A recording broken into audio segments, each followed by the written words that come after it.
जी नाज़रीन, एक बहुत ही अच्छी खबर है पूरी दुनिया के लिए, लेकिन पाकिस्तानियों के लिए ये खबर फिर भी अच्छी खबर शायद ना हो, क्योंकि पाकिस्तान में इसका इतलाक होने वाला नहीं है और ना ही होता नज़र आ रहा है।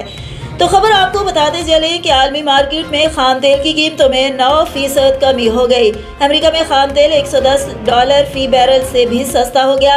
अमेरिकी खाम तेल की कीमत $9 से जायद कमी से $108.05 फी बैरल हो गई। बरतानिया में ब्रेंट नॉर्थ खाम तेल तकरीबन $8 कमी से $112 फी बैरल हो गया।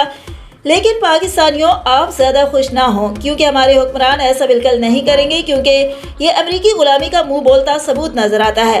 इसलिए पाकिस्तानी अवाम को अभी मजीद महंगा तेल खरीदना पड़ेगा।